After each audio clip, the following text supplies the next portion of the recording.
Hello বন্ধুরা, আমি মৈনাক চলে এলাম নতুন একটা ভিডিওতে। আজকে এই ভিডিওতে কথা বলবো জিতু কামালকে কেন্দ্র করে সোশ্যাল মিডিয়াতে একটা নতুন জল্পনা শুরু হয়েছে যে আবারও কিন্তু এক হতে পারেন জিতু এবং নবনীতা, জিতুর প্রাক্তন স্ত্রী। সেটা নিয়ে আজকের এই ভিডিওতে আলোচনা করব। তার আগে ছোট্ট অনুরোধ করব, প্রথমেই তোমরা অনেকে আছো একটুখানি ভিডিও দেখো, দেন তোমরা কমেন্ট করে দিয়ে চলে যাও, কিন্তু আমি আলটিমেটলি তোমাদেরকে কি বলতে এসেছি সেটা অনেকেই কিন্তু শোনো না, বেশিরভাগ জনই শোনো না। একটুখানি শুনে তারপর তোমাদের একটা মন্তব্য করে দিয়ে চলে যাও। তোমরা পুরো ভিডিওটা দেখো এবং তোমাদের মতের সাথে আমার মত যদি একমত হয় অবশ্যই তোমরা কমেন্ট করে জানিও। তার আগে ছোট্ট অনুরোধ করব, তোমাদের যদি ভিডিওটা ভালো লাগে ভিডিওতে একটা লাইক করো, কমেন্ট করো। চ্যানেলে প্রথমবার হয়ে থাকলে চ্যানেলটাকে অতি অবশ্যই কিন্তু আগে সাবস্ক্রাইব করে দাও।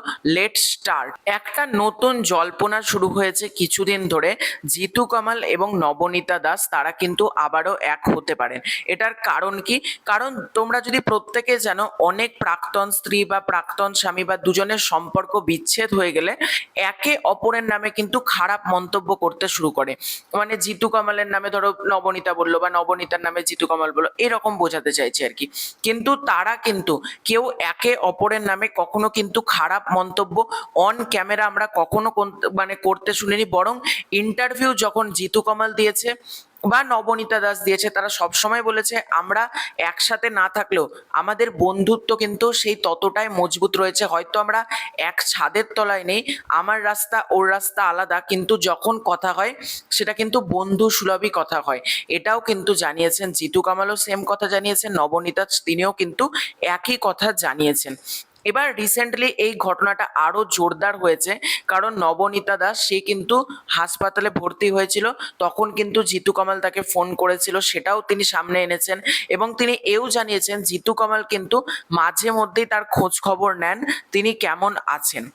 এবার দেখো, একটা মানুষ মানে এক মানে বিভিন্ন জায়গা থেকে বলা হচ্ছে না তারা এক হবে, কেন বলা হচ্ছে? কারণ এই যে তাদের মধ্যে এতটা বন্ধুসুলভ সম্পর্ক, আমি বারবার বলছি তারা কিন্তু কেউ একে অপরের নামে খারাপ কথা বলেনি, বরং একে অপরকে নানান সময় নানানভাবে সাহায্যও করেছে, এটা কিন্তু তারা নিজেরাই জানিয়েছে। এবার টলিপাড়ায় এটা কিন্তু কমন ব্যাপার, মানে একের পর এক বিচ্ছেদ ঘটে, আবার তারা অন্য সম্পর্কে জড়িয়ে ওঠে, আবার তাদের আর একটা বিয়ে হয়। মানে টলিউডের একটা বদনাম হচ্ছে যে একটা আর্টিস্টের 3টে 4টে করে বিয়ে, কিন্তু জিতু কামাল বলো বা তার স্ত্রীর বলো, তারা কিন্তু এখনো পর্যন্ত মানে আর দ্বিতীয়বার অন্য কাউকে কিন্তু বিয়ে করেনি।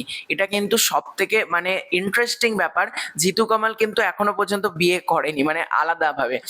তো সেটাই বলছিলাম যে বিভিন্ন জায়গা থেকে মানুষ যে জল্পনাটা করছে, মানুষের জল্পনার কিন্তু মানে শেষ নেই। মানুষ অনেক কিছুই ভাবতে পারে যে তারা এক হবে, কিন্তু আপাতত আমার যা মনে হয় তারা দুজন এক হচ্ছে না। অবশ্যই তাদের মধ্যে সম্পর্ক বন্ধুসুলভ ছিল, বন্ধুসুলভই থাকবে, তারা একে অপরের মধ্যে কথাবার্তা যেরকম চালাচ্ছিল সেরকমই চালাবে। কিন্তু এই যে এক হওয়া মানে যেটা বলা হচ্ছে যে তারা এক ছাদের তলায় থাকবে, সেটা হয়তো পসিবল না। কারণ নবনীতা সে তো বহুদিন ধরে সিনেমা ইন্ডাস্ট্রির সাথে আর যুক্ত নেই, অপরদিকে কিন্তু জিতু কামাল সে ভীষণ কাজে ব্যস্ত, এবং তাদের মধ্যে ছাড়াছাড়ি হয়েছিল কিছু মত পার্থক্যের কারণে। এমন না বিরাট কিছুর কারণে তাদের মধ্যে ছাড়াছাড়ি হয়েছিল, এটাও কিন্তু সেটা না। তো আমার যেটা মনে হয় তারা দুজন একসাথে থাকবে না, হয়তো তারা ভবিষ্যতে ইন ফিউচার একসাথে কোনো কাজ করতে পারে, এটা হতে পারে।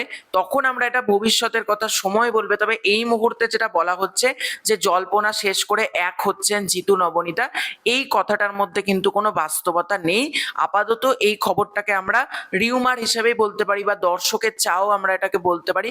তো তোমরা কি চাও, জিতু নবনীতা কি আবার এক হোক, নাকি তারা দুজন আলাদা যেরকম ভাবে আছে সেরকমই থাকুক? তোমাদের মতামত অবশ্যই কিন্তু তোমরা কমেন্ট করে জানিও। খুব শীঘ্রই দেখা হচ্ছে নতুন কোনো ভিডিওতে। চ্যানেলে প্রথমবার হয়ে থাকলে চ্যানেলটাকে অতি অবশ্যই কিন্তু আগে সাবস্ক্রাইব করে দিও। Bye bye.